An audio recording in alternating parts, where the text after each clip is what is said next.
G'day and welcome to the first episode of Tomo's Tune-Ups, all things mechanical. Today we're going to be working on my 1974 Leyland Mini. This is my pride and joy, and I've owned this for around 11 years now. And today we're going to be installing some rear camber / toe adjustment brackets for the rear end. Now, I haven't seen these before, but I've done a bit of reading online and apparently they're pretty good. This is going to allow us to have camber and toe adjustment for the rear axle. So we'll open this up now and we'll have a look. This is going to be going on the outside of the trailing arm, and the main adjustment bolt is going to be coming through the center here. So we're going to be able to wind in or out one of these brackets, which is going to give us camber, and the other one's going to give us toe. So let's go and install that and let's have a look. All right, so here we have the rear left radius arm. Essentially what we're going to be doing is fitting this bracket up inside there.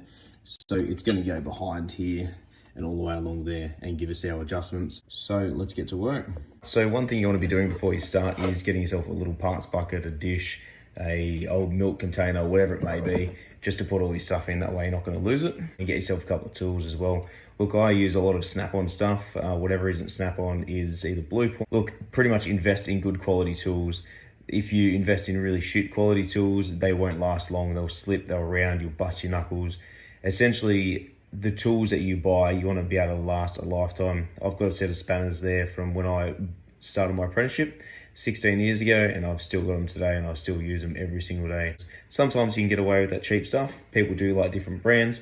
I'm a big Snap-on fan, but each their own. Don't let people tell you what you need to buy in terms of tools. Whatever can get the job done, but just like buying a car, buying clothes, shoes, whatever it may be, invest in quality and you will get the most out of it that you possibly can.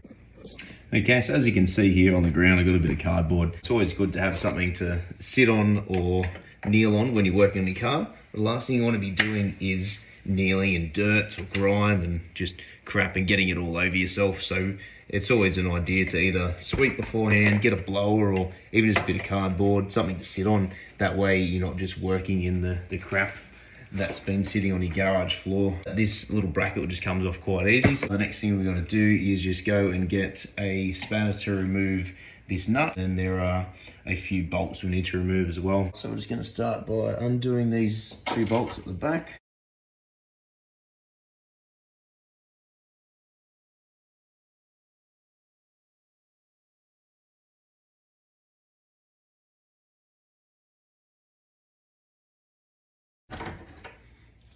Okay, so that's got a nut and a washer. It's got a spring washer. Essentially, a spring washer is enabling it to get locked as it goes on. It bites on each side and holds the nut in place. So if you're ever unsure, generally you have a big flat washer that goes on first. You have a spring washer and then the nut.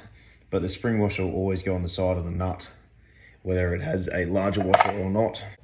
All right, so you can see the rear radius arm here is now loose from the body. We can pull that and it's separated from the subframe. So the bracket is going to go up, sitting over here like this, and it's going to go on. So let's chuck it on and see how it looks. So it's just a replacement bracket for this one. This has obviously got no adjustment. It's going to go back the exact same way that it came off.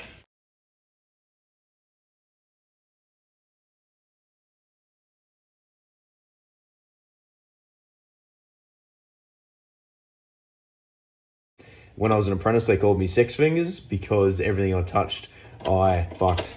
So take it from me personally, and either get yourself a torque wrench or start to realize that using air tools or power tools isn't always the way to go. You need to learn to use a ratchet, a set of spanners before you go and start going ham on your car. Otherwise, you'll be forever snapping bolts. But then you become the world's best thread repairer, so I guess it's not that bad. All right, so we got it in there and it's ready to go. One thing I'll talk about are these elongated holes. So you can see they're not just round, they look like a bit of a egg. So they're there and there. So essentially these give you the adjustment. So instead of the bolt just sitting perfectly in there, it will have the freedom to move up and down slightly, which is good, which is exactly what we want to do. So even though I've just tightened them back up, we've just loosened them off half a turn, and then we're going to use this bolt to adjust the camber. So by adjusting this bolt in, it is going to push the arm up, which is then going to cause the top of the wheel to go inwards. If I then loosen the bolt down, it will then cause a positive camber. So let's make those adjustments and see. All right, so we now have a nut down here as well. So we're just going to get into here and just tighten that up. All right, so you can see that my tyre is wedged underneath the car here. It is a good idea that whenever you take your tyres off your car, that you place them underneath the sill of the car or underneath a spot in the car where you can not only access easily, but if the car is going to fall, it's going to fall on this. The last thing you want to do is not use a jack stand and allow it to fall straight to the ground. If you ever do, you will find it'll be very difficult to remove off the floor if it is very close to the ground. So by putting the tyre underneath there, if it's going to fall onto here and it's going to land on the rim. So what we're going to do now is we're just going to throw the wheel on and see if we can find out how much negative camber we've got just by looking at it. All right, next step is going to get our Ryobi rattle gun. This rattle gun actually has a 3-speed stage setting. So because I know that these wheel nuts aren't going to be done up too tight, I'm going to set it to setting number 1, just so we can do it nice and easy and we're not going to over tighten them.